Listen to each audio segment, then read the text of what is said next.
எங்க அப்பா ஒரு 40 பொண்ணு நகை போட்டாவளா, ஆமா அதை வித்து வீட்டை கட்டணும். ஆமா.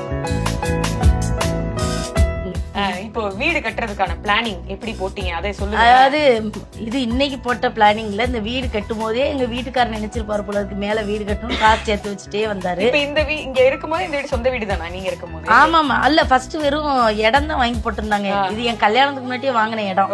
இந்த பக்கத்துல கிடக்குது எங்க வீட்டுக்காரர் அண்ணன் இடம். அந்த அவங்க இடத்த ரெண்டா பிரிச்சுக்கிட்டாப்ல, எங்களுக்கு இங்க இடம் கொடுத்தாப்ல. அப்புறம் எங்க அப்பா ஒரு 40 பொண்ணு நகை போட்டாவளா, ஆமா அதை வித்து வீட்டை கட்டணும். ஆமா.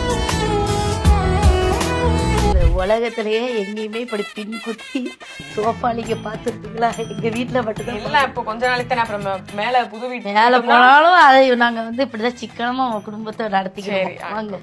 அதுக்கப்புறமா இங்க ஹால் பெருசாக்கிட்டீங்க. ஆமா, அப்புறம் சினிமாக்காரங்களுக்கு தெரியும், அதுவும் சீரியல் நடிக்கிறவங்களுக்கு தெரியும் வீட்டுல எவ்வளவு புடவை தேவைப்படணும். அதனால இந்த புடவை கிடவை வைக்கிறதுக்காக இவ்வளவு இது கட்டி இதுல பூரா மூடிடுவாங்க. ஆமா, கபோர்ட் போட்டுருவாங்க. எந்த இது ஹாலு, அதுல எங்கன டிவி வைக்கிறாவளோ என்ன ஏதோ இது ஹால் மாதிரி கட்டியிருக்கோம். இது ரெஸ்ட் ரூமு. அப்புறம் இது என் பெரிய பையனுக்காக ரூம் மாதிரி கட்டியிருக்காங்க. ஆமா, தனி ரூம் பால்கனியோட. ஆமா, வித் பால்கனி. சூப்பர், எல்லாம் நினைச்ச மாதிரி வந்து. ஆமா, இது இப்படி வந்தானா அவனுக்கு ரெஸ்ட் ரூமு, பால்கனி அதுலயே கம்பி போட்டாங்க. பொதுவா நம்ம இதுல கல்யாணம் ஆனா பிள்ளைகள் கொஞ்சம் வெளியில வர்றதுக்கு வெக்கப்படுவாள்வ, அதனால இப்படியே அவங்க புழங்கிக்கிற மாதிரி அதுக்குள்ளே அந்த ரேஞ்சுக்கு பிளான் பண்ணிட்டீங்க. அப்புறம் பிள்ளைகள் பிறந்தப்பறம் பிள்ளைகளுக்கு தானே இல்ல வாங்க. அடுத்த ஃப்ளோர் இது சின்ன பையனுக்குமா. இந்த அதே மாதிரிக்கு இந்த கட்டில பார்த்தோன்னு ஒண்ணு சொல்லவா? சொல்லுங்க. எங்க வீட்டுக்காரர் இந்த கட்டிலு நாறு கட்டிலு, நாருன்னா அந்த பனை ஓலை நார் இருக்குல்ல, அந்த நாறு கட்டிலு எல்லாம் அவரே பின்னுவாரு. இந்த வீடு கட்ட அவர் பின்ன ஆரம்பிச்சிருவாரு, எல்லா வேலையும் அவரே பண்ணிடுவாரு. இது பூரா அடைச்சிருவாவம்மா.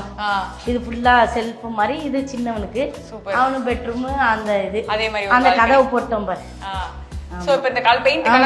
எங்க வீட்டுக்கு பின்னாடி சுடுகாடு இருக்கும் பாரு. ஐயோ, உண்மையிலம்மா முதல்ல நாங்க வரும்போது எல்லாரும் பயமுறுத்துனாங்க, நீங்க சுடுகாட்டு பக்கத்துல போய் இருக்கீங்களே அப்படின்ட்டு. அப்போ நாங்க வந்துட்டோம். ஆனா ஒன்று தெரிஞ்சுக்க, அந்த சுடுகாட்டுல வந்ததுக்கு அப்புறம் தான் அந்த ஆசீர்வாதமும் என்னமோ தெரியல, வீடு மாடி வீடாயிட்டு வளர்ச்சி வருது. அதனால எப்பவுமே நான் அதை ஒரு சுடுகாடா பார்க்க மாட்டேங்க, ஒரு கோயில் மாதிரி நினைச்சு கும்பிட்டுக்கிடுவேன். சூப்பர். ஆமா, வாங்க பத்தியா, இதான் எங்க சமையல் கட்டு. அப்பா, நீங்க பார்த்து எத்தனை நாள் ஆச்சு? நான் நீங்க ஏன் இப்படி நினைக்கிறீங்க? நானும் என் வீட்டுக்காரரும் பார்வதி மாதிரி அவரு பண்ணா நான் அவர் கூடயே நாய்க்குட்டி மாதிரி தொத்திக்கிட்டே எதையாவது செஞ்சுக்கிட்டு கிடப்பேன்.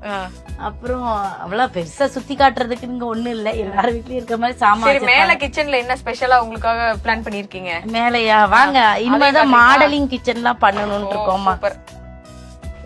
இந்த கம்பி எல்லாம் இப்ப போட்டோம், எல்லாமே பார்த்து நீங்களே தான் எல்லாம் செலக்ட் பண்ணி. எல்லாம் எங்க வீட்டுக்கார். இது எப்படின்னா இதுல இது போட்டுருவாங்க, அது பேர் என்ன மாதிரியா?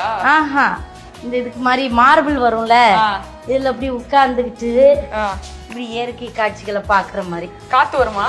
ஆமா, காத்து வரும். இங்க ட்ரெயின் போவோம். இந்த இடத்துல கிளாஸ் ஓபனா வச்சிடுற மாதிரி இல்ல, இதுல எல்லாம் கிளாஸ் போட்டுருவாங்க, கொஞ்சம் மறைச்சிருவாங்க. பொழுது போலன்னா அப்படி உட்கார்ந்துக்கிடலாம், அதுக்காக இந்த இடத்த மட்டும் இப்படி வச்சிருக்காங்க. இது அடுப்பாங்கற. இது ஃபுல்லா மாடலிங் கிச்சன் தான் பண்ணணும். அது இன்னும் வேலை இன்னும் முடியல.